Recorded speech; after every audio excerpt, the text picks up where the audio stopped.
কেন আজকে আমাদের দেশের কৃষকরা সংকটে, ক্ষেত মজুররা সংকটে, এই দেশের শিক্ষিত, অর্ধশিক্ষিত, শহর বা গ্রামের যুবক যুবতী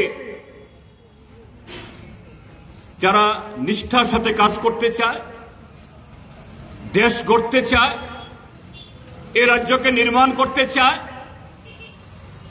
নানা প্রলোভন দিয়ে তাদেরকে প্রতারিত করা হয়েছে, শাসক দলের পেছনে ঘুরঘুর করানো হয়েছে, এখনো করানো হচ্ছে, কিন্তু তাদের সামনে কোনো নিশ্চিত ভবিষ্যৎ নেই।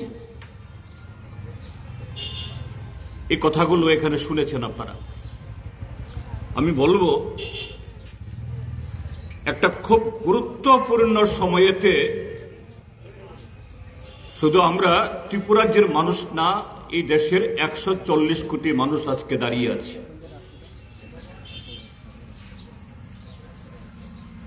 একটা বছর 365 দিনের প্রত্যেক দিন সকালে সূর্য ওঠে, বিকালে সূর্যাস্ত হয়, সন্ধ্যা আসে, রাত হয়। সেদিক থেকে প্রত্যেক দিন সমান,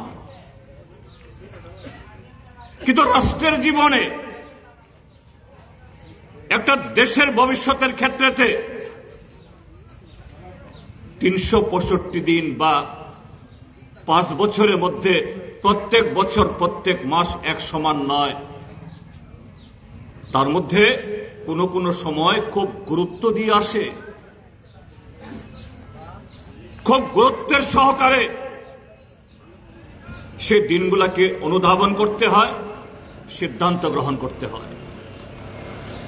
এরকমই একটা গুরুত্বপূর্ণ সময়ের সম্মুখীন আমরা আছি। সেটা কি? আজকে ফেব্রুয়ারি মাসের 24 তারিখ ভারতবর্ষের নির্বাচন কমিশন তারা যে আভাস দিয়েছেন,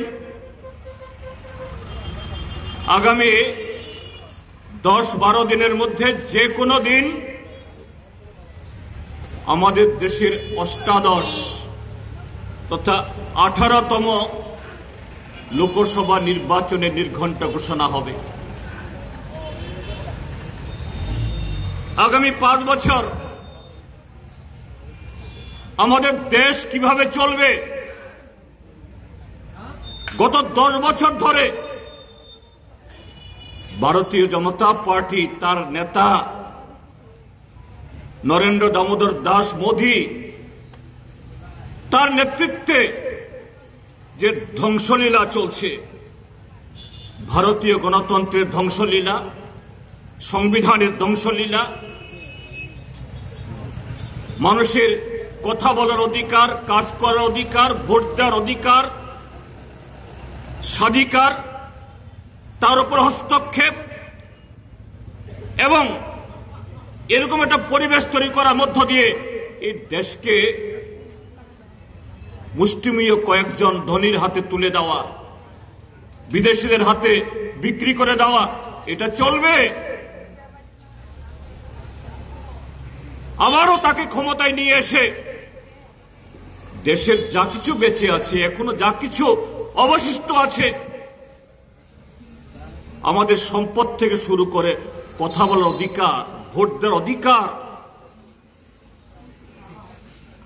এগুলো থাকবে না? এ থেকে এই দেশকে মুক্ত করে আমাদের সংবিধান, গণতন্ত্র, অধিকার, এটাকে আমরা ফিরিয়ে আনব।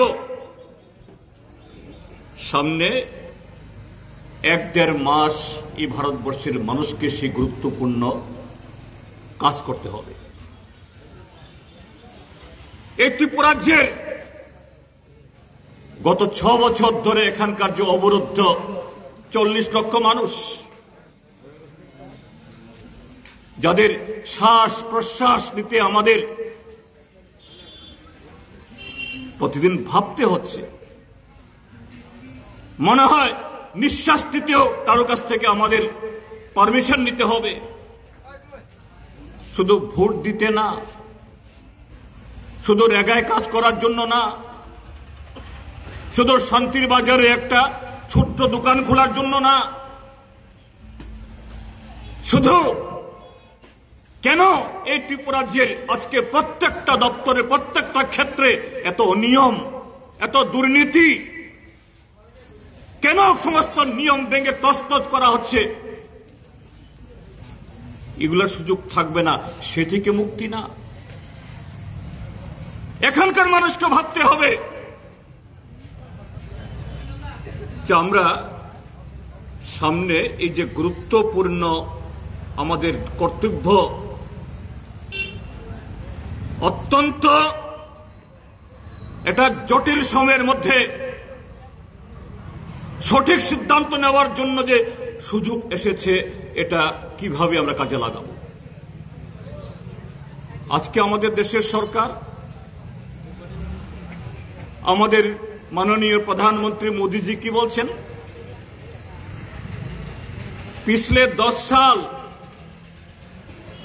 मोदी सरकार ने एक पैसा भी कोई घोटाला नहीं किया। गत 10 বছর আমার নেতৃত্বে একটি নয়া পয়সা দুর্নীতি হয়নি। কি বলছেন? আমার আগের বক্তারা বলেছেন, আপনারাও জানেন কিভাবে 2014 সালে এই সরকার এসেছিল। কৃষকদের আয় 2022 সালের মধ্যে দ্বিগুণ হবে। 100 দিনের মধ্যে প্রত্যেক পরিবারের অ্যাকাউন্টে 15 লক্ষ টাকা যুক্ত হবে। বছরে 2 কোটি করে 10 কোটি বেকারের চাকরি হবে 5 বছরে। 10 বছর এখন তো 20 কোটি চাকরি হওয়ার কথা। সমস্ত কালো ধন আমাদের দেশ থেকে সে স্বাধীনতার পর থেকে যেগুলো পাচার হয়ে বিদেশে চলে গেছে, এগুলি সব উদ্ধার করা হবে। নির্বাচন চলে গেছে গত 10 বছরে, আরো একটা নির্বাচন হয়ে গেছে লোকসভার গত 19-এ। মাঝখানে ভারতবর্ষের 28টা পূর্ণ রাজ্য, আরো 8টা কেন্দ্রশাসিত অঞ্চল, সেগুলোর ভোট হয়েছে, আরো নানা সংস্থার ভোট হয়েছে।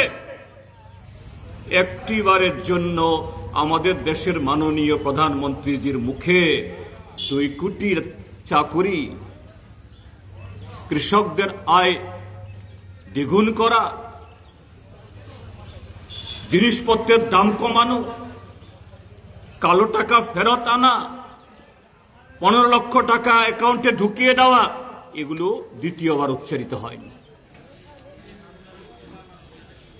কি বলছেন এখন? নতুন গল্প, নতুন গান, মানুষকে নতুন করে ঠকানোর জন্য আবার সে উন্মাদনা, সমস্ত প্রচার মাধ্যমকে কক্ষিগত করে রেডিও, টেলিভিশন, পত্রিকা, সোশ্যাল মিডিয়া, ভারতীয় জনতা পার্টির জয়গান করতে হবে, মোদির জয়গান করতে হবে, মিথ্যাকে সত্য হিসেবে প্রচার করতে হবে, তিলকে তাল করতে হবে, আর অতীতের সমস্ত প্রধানমন্ত্রী বা অতীতের সমস্ত সরকারের, অতীতের সব সরকার ভালো কাজ করে গেছে, কথা বলবো না, কিন্তু জওহরলাল নেহরুরা, ডক্টর মনমোহন সিংহরা, আমরা বামপন্থীদের সাথে তাদের মতাদর্শগত, কর্মসূচিগত বহু ফারাক আছে, আমরা সমালোচনা করি, কিন্তু তারা কিচ্ছু করেনি, কিছুই হয়নি। এই কথা আমরা বলি না, কেউ বলতে পারে না। যা হয়েছে 70 সাল বাদ সির্ফ মেনে হি কিয়া, আমিই করেছি। গত 70 বছর কিছু হয়নি। তাহলে বন্ধুরা, বিজ্ঞান, প্রযুক্তি, প্রচার মাধ্যম সারা পৃথিবীর মানুষকে অন্য স্বাধীনতা, অন্য স্বাদ, অন্য সুবিধা দিতে না পারলেও একটা সুবিধা দিয়েছে, একটা স্বাধীনতা দিয়েছে। হাতের তালুতে ঘরে বসে আপনি পাহাড়ের উপরে থাকুন বা সমতলে থাকুন, গ্রামে থাকুন বা শহরে থাকুন, সারা পৃথিবীর খবর প্রতিদিন, প্রতি সেকেন্ড, প্রতি মুহূর্ত আপনি হাতে এনে দিচ্ছে। আজকে রবিবার, ফেব্রুয়ারি 24 তারিখ, শনিবার, ফেব্রুয়ারি 24 তারিখ। আর কটা দিন বাদে নির্বাচন হবে। আমাদের দেশের অন্নদাতা কৃষক, হাজার হাজার কৃষক গত 13 তারিখ থেকে, আজ থেকে প্রায় 3 বছর আগে আমাদের দেশের 500 কৃষক সংগঠন নরেন্দ্র মোদী প্রতিশ্রুতি দিয়েছিলেন, আমাকে যদি আপনারা দেশ সেবক তৈরি করেন, প্রধানমন্ত্রী আমাদের বলবেন না, আমাকে বলুন দেশ সেবক,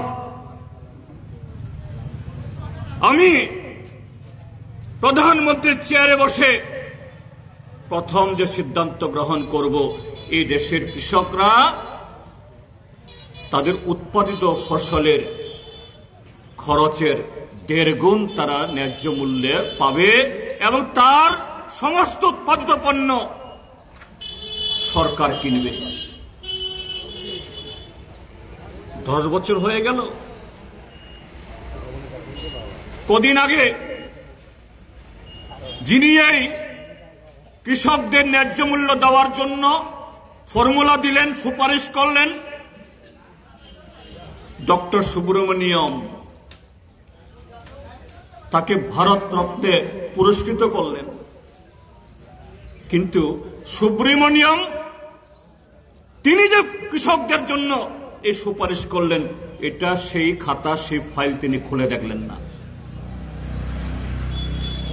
3 বছর আগে করোনার সময় 2020 সালে লাখ লাখ কৃষক 13 মাস শীত, গ্রীষ্ম, বৃষ্টি, সে পশ্চিম ভারতের তীব্র রোদ, সমস্ত কিছু মোকাবেলা করে 750 কৃষক রাজপথে জীবন দিয়ে লড়াই করলেন। নরেন্দ্র মোদী সাহেব আজ থেকে 2.5 বছর আগে একদিন বৈশাখীর সকালবেলা হঠাৎ করে টেলিভিশনে হাজির হলেন, देश का अन्नदाता किसानों, मैं आपका भाई हूं, आपका दर्द, আপনাদের দুঃখ আমি বুঝি,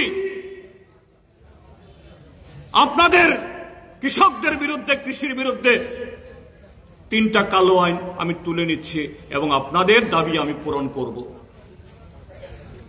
সরকারের সাথে 14 দফা চুক্তি হলো। গত 3টা বছর এই 14 দফা দাবি একটা পূরণ হয়নি। সেই কৃষকরা গত 13 তারিখ থেকে আবার হাজারে হাজারে কাতারে কাতারে দিল্লিমুখী হয়েছে, যে না, দেশের প্রধানমন্ত্রীর কাছে শান্তিপূর্ণভাবে গিয়ে আমরা আমাদের দাবি তাকে স্মরণ করিয়ে দেব।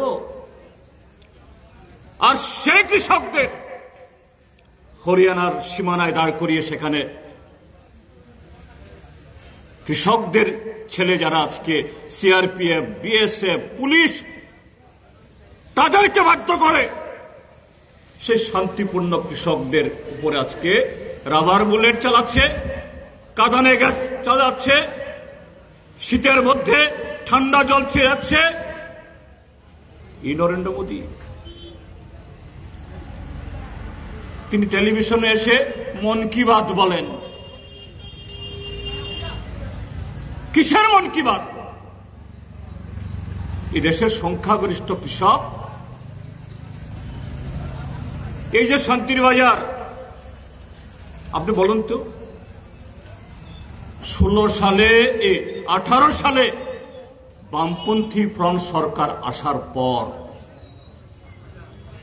এই বাজারে নতুন কোন জৌলুস হয়ে বেড়েছে? এই রাস্তার ডানে বাঁয়ে গ্রামগুলোতে বা এডিসি হোক নন এডিসি এলাকা হোক, সেখানে কোন ধরনের সেরকম পরিবর্তন, গুণগত পরিবর্তন হয়েছে? পরিবর্তন হবে কখন? আপনার হাতে যদি আমদানি আসে,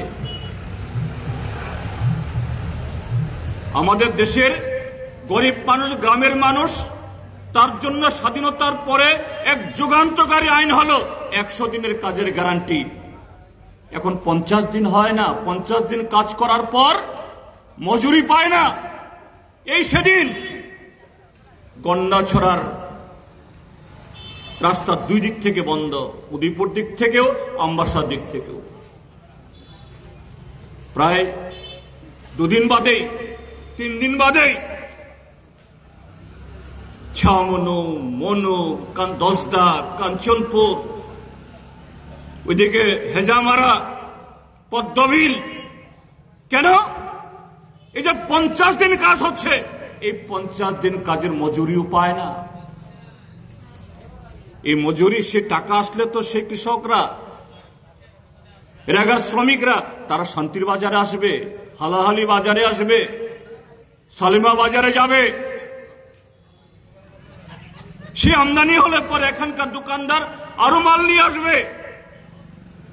হ্যাঁ, পরিবর্তন কিছু হয়নি কথা বললে ভুল হবে। কি পরিবর্তন? গোটা দেশে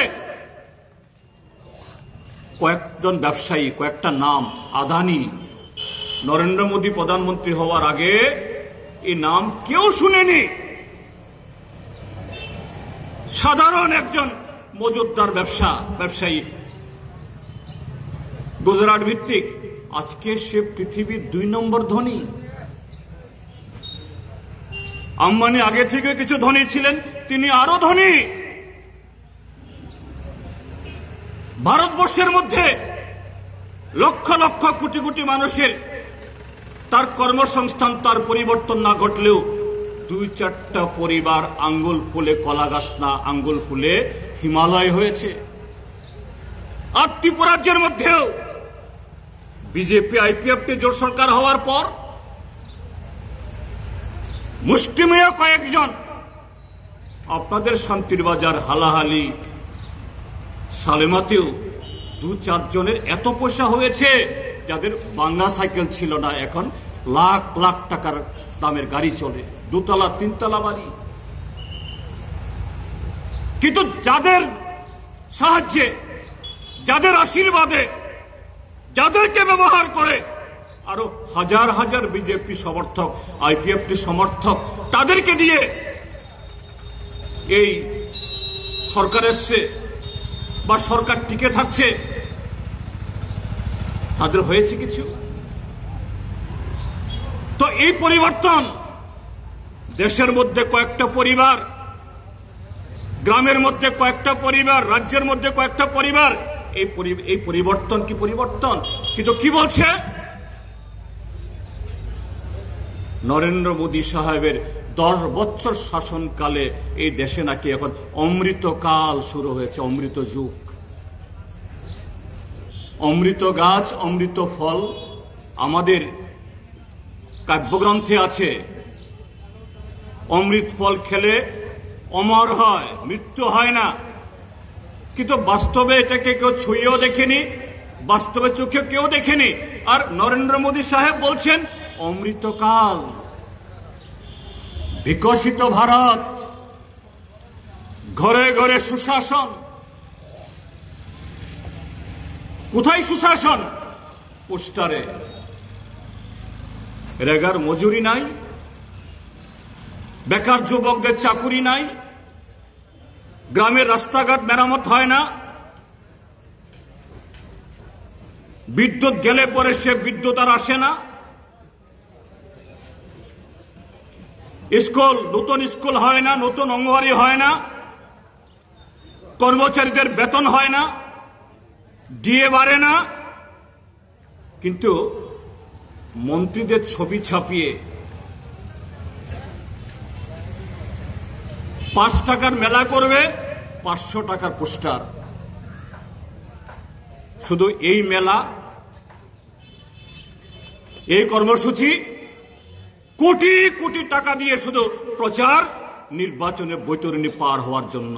কিন্তু শুধু ত্রিপুরা না, গোটা দেশের মধ্যে আজকে দিল্লির সিঙ্গু বর্ডার বা বিভিন্ন সীমান্তে পাঞ্জাব, হরিয়ানা, উত্তরপ্রদেশের কৃষকরা যেরকম ভাবে গত 12-13 দিন খোলা আকাশের নিচে দাঁড়িয়ে লড়াই করছে, ইতিমধ্যে পুলিশের গুলিতে একজন যুবকের মৃত্যু হয়েছে, সেই দিকে তাদের কোনো নজর নেই। তারা বলছেন আমরা স্বচ্ছতা রাজনীতি। গেল 5 বছরে আমাদের পার্টি কোথাও কোনো কর্মসূচি করতে গেলে পরেই কিছু যুবকদের লেলিয়ে দেওয়া হতো। আমরা যুবকদের দোষারোপ করি না। যে সমস্ত যুবকরা আমাদের কর্মসূচি বাধা দেওয়ার জন্য সেদিন যেমন এখানে পার্টি অফিস তছনছ যারা করেছে, প্রজাতন্ত্র দিবসের দিন প্রজাদেরকে মারধর করেছে, এই যুবকরা সরাসরি শারীরিকভাবে অংশগ্রহণ করলেও আমরা দায়ী করি না। রাষ্ট্রযন্ত্র, শাসক দল যখন সেভাবে নাগরিকদেরকে বিপদগামী করতে হয়, সাময়িকের জন্য হোক, কেউ কেউ এই ভুল কাজ করে, ভুল কাজে লিপ্ত হতে বাধ্য হয়। কি করে? কেন সিপিএম এর মিছিল আক্রমণ করো, নতুবা তোমার চাকরি হবে না, ঘর পাবে না, রেগাতে কাজ দেওয়া হবে না, বাজারে টং দোকান দিতে দেব না, সেইভাবে নিয়ে দেওয়া হয়। পেছন থেকে দক্ষ বাজিকররা এগুলি চালায়। কিন্তু আজকে কি হয়েছে? 10টা বছর সারা দেশে কৃষকদের এই হাল। 10টা বছর দেশকে কিভাবে লুট করেছে। বলছি আমরা কোনো চুরিধারি করি না। সিপিএম এর আমলে কেবল চাঁদা চাঁদা, হ্যাঁ সিপিএম চাঁদা নেয়, এখনো আমরা নিই। আমরা বড় লোকের টাকায় আমাদের পার্টি চলে না, কালো টাকায় আমরা নির্বাচন করি না, কালো টাকায় আমরা এমএলএ কিনি না, এমপি কিনি না, সরকার ভাঙি না।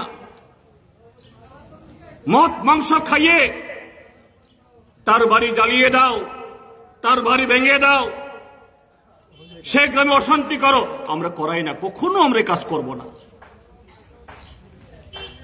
প্রতিহিংসাও সেভাবে আমরা কখনো করবো না, এগুলো আমাদের অভিধানে নেই। আজকে সুপ্রিম কোর্ট কি বলছে? সুদনবাবু বলেছেন এখানে, আমার দুর্ভাগ্যকে সৌভাগ্য, আমিও হয়তো আবার সেই পাপের পরোক্ষ অংশীদারি। আমি যখন সাংসদ ছিলাম, আপনারা আমাকে ভোট দিয়ে পাঠিয়েছেন। অরুণ জেটলি সাহেব তখন দেশের অর্থমন্ত্রী, তিনি প্রয়াত হয়ে গেছেন। তিনি একটা বিল আনলেন, এই বিলের পোশাকি নাম নির্বাচনী বন্ড। খুব ভালো বলেন অরুণ জেটলি সাহেব, ভালো হিন্দি বলেন, ভালো ইংরেজি বলেন, দেখতেও সুন্দর। বলছেন ভারতবর্ষের রাজনীতিতে স্বচ্ছতা আনার জন্য কালো টাকা যাতে রাজনীতিতে ব্যবহৃত না হয়, নির্বাচনে ব্যবহৃত না হয়, তার জন্য আইন। আমাদের দেশের আইন কি আগে থেকে ছিল? 20,000 টাকার উপরে যদি আপনি কোন রাজনৈতিক দলকে চাঁদা দেন, আপনার প্যান কার্ড, ঠিকানা, এই যে আমাদের পার্টি সামনে নির্বাচন আসছে, আমরা মানুষের কাছ থেকে আমরা চাইব 5, 10, 20 যাই পারেন দেবেন। 20,000 টাকা অবধি আপনি নগদে দিতে পারেন, কিন্তু 20,001 টাকা যদি আপনি কাউকে দেন, আপনার প্যান কার্ড নাম্বার দিতে হবে, আপনার ঠিকানা দিতে হবে। আমার বাড়ি সালেমা, পোস্ট অফিস এই। যদি না হয় তাহলে সে রাজনৈতিক দল তার অ্যাকাউন্ট সিজ হবে, বন্ধ করে দেওয়া হবে, ট্যাক্স চাপবে। ভালো, যাতে 20,000 টাকার উপরে যদি কোনো ব্যক্তি বা কোনো প্রতিষ্ঠান রাজনৈতিক দলকে দেয়, সরকার নজরে থাকবে, খারাপ না। কিন্তু ইলেকট্রাল বন্ড কি, যে আপনি 1,000 টাকা থেকে একেবারে 1 লক্ষ টাকা, 1 লক্ষ কোটি টাকা যাই দেন, সীমা নেই। কোন রাজনৈতিক দলকে দেবেন কেউ জানবে না। 20,000 টাকা দিলে জানাতে হবে, আর লক্ষ লক্ষ কোটি কোটি টাকা দিলে পরে কেউ জানবে না। আমাদের দেশে যদি কোন আইন পাশ করতে হয়, লোকসভাতে সংখ্যাগরিষ্ঠ বলেই তো সরকার, কাজে লোকসভাতে পাশ করলে হয় না, রাজ্যসভাতে পাশ করতে হয়। তখন বিজেপি রাজ্যসভাতে সংখ্যাগরিষ্ঠতা না, রাজ্যসভা গেলে বিলটা পাশ হবে না, বলে দেওয়া হলো যে এটা রাজ্যসভায় পাশ করতে লাগে না, মানি বিল, অর্থাৎ বাজেটের মতো, যা সম্পূর্ণ অন্যায়। তৎকালীন সময়েতে আমরা সমস্ত বিরোধী দল আমরা বিরোধিতা করেছি। রিজার্ভ ব্যাংক থেকে বলা হয়েছে অসম্ভব, কালো টাকার গেট খুলে দেওয়া হবে। আর শাসক দল তার সুযোগ নিয়ে এই দেশের রাজনীতিতে দুর্নীতি, রাজনীতিতে দুর্বৃত্তায়ন, রাজনীতিতে কুড়া কেনা বেচা এসব করবে। 2017 সালে আইন পাশ হলো, 18 সাল থেকে এই গত কদিন আগে অবধি এইভাবে ভারতীয় জনতা পার্টি লক্ষ হাজার হাজার কোটি টাকা তুলল। এই টাকায় তাদের কোন নির্বাচন হলে পরে ফ্ল্যাগ লাগানোর লোক নাই, ট্রাকে ট্রাকে ফ্ল্যাগ আসে। নির্বাচন হলে পরে 2 চাক্কার গাড়ি, 3 চাক্কার গাড়ি, 4 চাক্কার গাড়ির অভাব হয় না। পঙ্গপালের মতো হেলিকপ্টার, এটা মিজোরাম হোক বা ত্রিপুরা, উত্তরপ্রদেশ হোক বা পাঞ্জাব, কোত্থেকে পয়সা আসে? বলে আমরা চাঁদা তুলি না। সিপিএম চাঁদা তুলে, হ্যাঁ আমরা চাঁদা তুলি, মানুষ স্বেচ্ছায় দেয়। কৃষক সভা, ক্ষেত মজুর, গণমুক্তি পরিষদ, যুব ফেডারেশন, নারী সমিতি, সবার কাছে আমরা যাই, রসিদ আমরা দিই। ডাকাতি আমরা করি না। কিন্তু ভারতীয় জনতা পার্টি এই নির্বাচনী বন্ডের নামে হাজার হাজার কোটি টাকা তুলেছে। আর সেদিন ভারতবর্ষের সর্বোচ্চ আদালত সুপ্রিম কোর্ট বলেছে এই আইন অসাংবিধানিক, এই আইন ভারতের সংবিধান বিরোধী, দুর্নীতি। তার মানে আজকে ভারতীয় জনতা পার্টির এই বৈভব, এই পতাকা, গাড়ি ঘোড়া বাড়ি আজকে দুর্নীতির টাকায়, দুর্নীতির টাকায় তারা সরকার ভাঙে। এদের দুজন এমএলএ হলেই পরে এরা সরকার ভেঙে অন্য দল ভাঙিয়ে সরকার করে। এই ভারতীয় জনতা পার্টি এবং এই সরকার আজকে দুর্নীতির টাকার উপরে চলছে। স্বাভাবিক, তাদের হাত ধরে, তাদের নেতৃত্বে, তাদের পরিচালনায় ভারতবর্ষে গণতন্ত্র হতে পারে না, স্বচ্ছ কাজ হতে পারে না। শুধু মানুষকে ঠকানো, মানুষকে বিব্রত করা, প্রতারণা করা, মার দাঙ্গা চালানো, এছাড়া কিছু হয় না। কাজে সেই জায়গায় দাঁড়িয়ে আমরা ত্রিপুরাজ্যের মানুষও এরকম একটা গুরুত্বপূর্ণ নির্বাচনে আমরা যাব।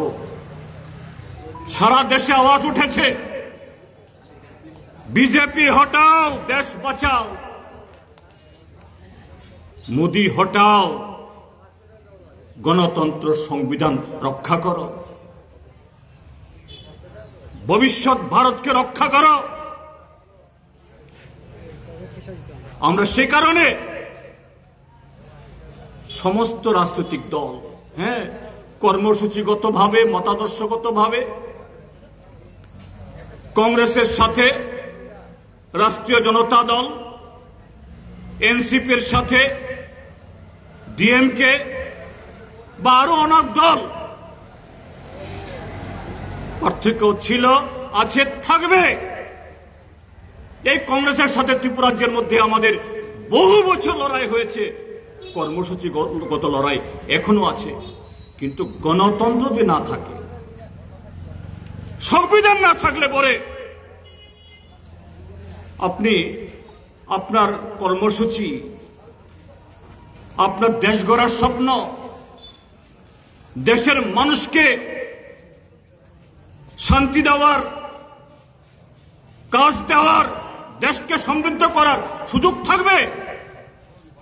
ভারতীয় জনতা পার্টি তো শুধু জনগণের টাকায়, কালো টাকায়, একদিকে হলো সন্ত্রাস, মানুষকে ভীত সন্ত্রস্ত করে রাখো, মিছিল মিটিং করলে পরে এর উপরে আক্রমণ চালাও,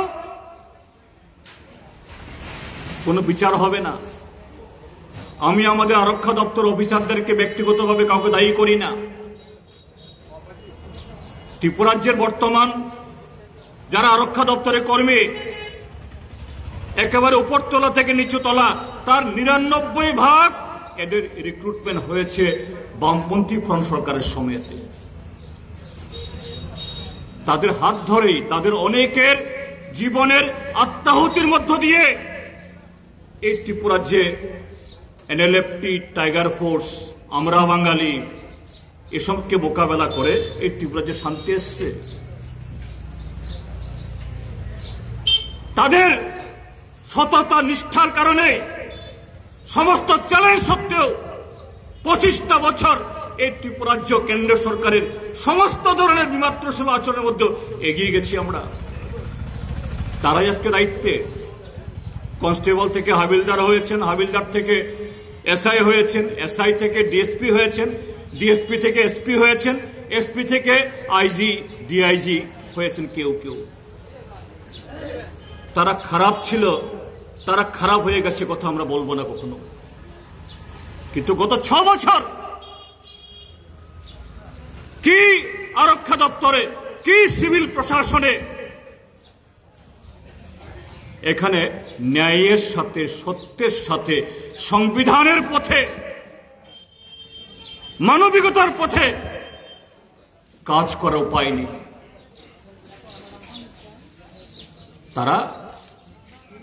তাদের কাছে অনেকেই মাথা নত করতে বাধ্য হচ্ছেন। কিন্তু আমি তাদেরকে বলবো, কাহা তক, আপনি আজকে অফিসার, আপনি আজকে কেরানি, আপনি আজকে উর্দিদারি আধিকারিক, কালকে কিন্তু আপনিও পাবলিক, আপনার ঘরে অন্য সদস্যরা সবাই পাবলিক। আপনার ছেলে মেয়েকে এই স্কুলে পড়তে হবে, আপনার ছেলে মেয়ে বিশ্ববিদ্যালয় কলেজ থেকে বেরিয়ে এই রাজ্যেই কাজ খুঁজতে হবে, আপনাকে এই বাজারেই আপনার সংসারে খরচ করতে হবে। আপনি যদি সেই জায়গায় অসাংবিধানিক ভাবে, অন্যায়ভাবে এই ত্রিপুরাজ্যের সর্বত্র যে গোটালা করছে, তাদের কাছে তো মাথা নত করেন, কি হবে? শুধু বিরোধী দল মার্ক্সবাদী কমিউনিস্ট পার্টি রক্তাক্ত, আক্রান্ত, তার সত্য লড়বে। কিন্তু মার্ক্সবাদীরা শুধু আক্রান্ত হবে না, আপনিও আক্রান্ত হবেন, হচ্ছেনও, অনেকে হচ্ছেন। তো সেই সুবাদে বলছি, সামনে নির্বাচন গুরুত্বপূর্ণ। এখানে এ রাজ্যের কংগ্রেস দল গত বিধানসভা নির্বাচনে আমরা তাদেরকে বলেছি, গণতন্ত্র না থাকলে রাজনৈতিক দলের উদ্দেশ্যটা কি? দেশের হিত। শুধু সরকারে বসলেই জনগণের কল্যাণ করা যায় তা না, সরকারের বাইরে থেকেও সমাজ সেবার কাজ করা যায়। আপনারা করেছেন বামপন্থী ফ্রন্ট সরকারের 25 বছরে। তখনকার বিরোধী এমএলএ, বিরোধী পঞ্চায়েত প্রধান, বিরোধী রাজনৈতিক দল যদি কোথাও আমাদের ত্রুটি হয়, ভুল হয়, আঙ্গুল তুলতে পেরেছে, কেউ তার আঙ্গুল কাটেনি, তার বাড়ি জ্বালিয়ে দেয়নি, পার্টি অফিস হামলা করেনি। তৎকালীন যারা বিরোধী দল তারা সহ আজকের শাসক দল বিজেপি, আপনাদের শান্তির বাজারেও কোন কোন মিটিং করেছে সভাপতি ছাড়া, একজন দুজন মানুষ ঘন্টার পর ঘন্টা বক্তৃতা করেছে, কেউ টুক্কি দেয়নি। তার মানে বামফ্রন্ট আপনাদেরকে অনুকম্পা করেছে, দয়া করেছে না, আমরা কথা বলি না, এটা আপনার অধিকার। আপনি বিজেপি দল হিসাবে, কংগ্রেস দল হিসাবে, টিউজার্স হিসাবে, আইপিএফটি হিসাবে বক্তব্য রেখেছেন, এটা আপনার অধিকার। সে অধিকারে বামপন্থী ফ্রন্ট সরকার 25টা বছর লাগাতার সরকারে ছিল বলে আমরা কখনো সে অধিকার হরণ আমরা করিনি। কিন্তু আজকে কি হচ্ছে? কি হচ্ছে আজকে? ত্রিপুরাজ্যে 40-50 বছর আগের সমস্ত পার্টি অফিস বুলডোজার দিয়ে ঘুরিয়ে দেওয়া হয়েছে। গত মে মাসে বিজেপি দলের বর্তমান সভাপতি রাজীব ভট্টাচার্য এক জনসভায় বলছেন, বিজেপি দলের কোন অফিস, আমরা কোন খাস জায়গাতে আমাদের কোন অফিস নেই। বিজেপি দলের দল কোন বেআইনি কাজ করে না। আমি সাথে সাথে মার্ক্সবাদী কমিউনিস্ট পার্টির সম্পাদক হিসাবে আমাদের সমস্ত পার্টি সম্পাদকদের কাছ থেকে আমি বললাম, তোমাদের বিভাগে খাস জায়গাতে, পিডব্লিউডি জায়গাতে, বন দপ্তরের জায়গাতে বিজেপি দলের কটা অফিস আছে ছবি সহ পাঠাও। আমি সে তালিকা করে এফিডেভিট করে জমা দিলাম হাইকোর্টে। হাইকোর্ট নির্দেশ দিল সরকারকে, ডিএমদেরকে, তোমার মহকুমাতে, তোমার জেলাতে কটা পার্টি অফিসের কোন সরকারি জায়গাতে আছে? 100টার উপরে পার্টি অফিসের নাম আসলো, ডিএমদের সই করা, সব বিজেপি। কেন আজকে বুলডোজার ভাঙছে না সেগুলো? কেন উঠিয়ে দেওয়া হচ্ছে না? এটা গণতন্ত্র, সবকা সাথ সবকা বিকাশ এটাকে বলে। বিজেপি হলে পরে চুরি করলেও মাপ, ডাকাতি করলেও মাপ, সরকারি জায়গা দখল করলেও মাপ। দেশের আইন কি ভিন্ন ভিন্ন? এটাই নরেন্দ্র মোদী, এটাই বিজেপি, এটাই আরএসএস। কাজেই আগামী নির্বাচন, কংগ্রেস দলকে বলছি, বিধানসভার সময় আমরা চেষ্টা করেছি, মথার জন্য পারিনি। এই মথা মুখে বলে हम डरता नहीं है, टिपरालेन हमको जो नहीं देंगे, कॉन्स्टिट्यूशन सॉल्यूशन जो नहीं करेंगे हम उसको सिखा देंगे। কিন্তু তলে তলে প্রেম, তলে তলে প্রেম। কদিন বাদে বাদে দিল্লি যায়, গুয়াহাটি যায়, শিলং যায়, ওখান থেকে এসে হুঙ্কার দে, मेरा तिपरासा भाई बहन थानसांग भाई तिपरासा न थानसा खाई एटीएम नि रांग हाय रांग करिखां खाइनो एटीएम थांगो जे रांग पिसामतै तिपरासा रकंखा थानसानि पुजी दिल्ली थांग थांगै ত্রিপুরানো তাই বৈশা এডিসি তাই বৈশা বিজেপি নিজাগত সে হরখা আমরা বলছি কুবুই কুবুই সত্যি সত্যি যারা এই ত্রিপুরাজের উন্নয়ন চান, ত্রিপুরাসা নন ত্রিপুরাসা সমস্ত অংশের মানুষ হ্যাঁ থানসা চাই, সেই থানসা শুধু ত্রিপুরাসা থানসা না, ওয়ানসা ত্রিপুরাসা থুরুকসা হিন্দু মুসলমান বাঙালি সমস্ত অংশের থানসা, সেই থানসা ত্রিপুরাজ্যে আজকে যারা ভয় ভীতি দেখিয়ে সরকারি টাকায় মিথ্যা প্রচার চালিয়ে বেকারদের যারা মাথা খাচ্ছে, এই যে জিআরবিটি আমি সবটা বলছি না, আজকে সামনে বিধানসভা আছে ওখানে বোমা ফাটাবো, শুধু একটু বলছি কি বলছেন আমাদের চাকুরি একেবারে ট্রান্সপারেন্ট স্বচ্ছ, এগ্রিকালচার ডিপার্টমেন্ট শুধু একটা দপ্তর শুধু আমি বলছি 40টা নাম এসছে পশ্চিম বাংলার নদিয়া জেলার রানাঘাট আর মালদা জেলার মালদা শহরের 40 জন, আর এদিকে আসামের ধুবড়ির একজন।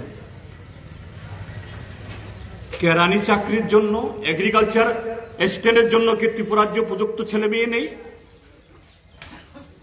এর জন্য বাইরে থেকে আনতে হবে।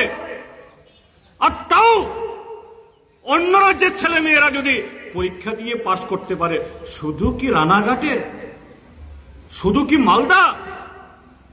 ঘোটালা, চরম ঘোটালা।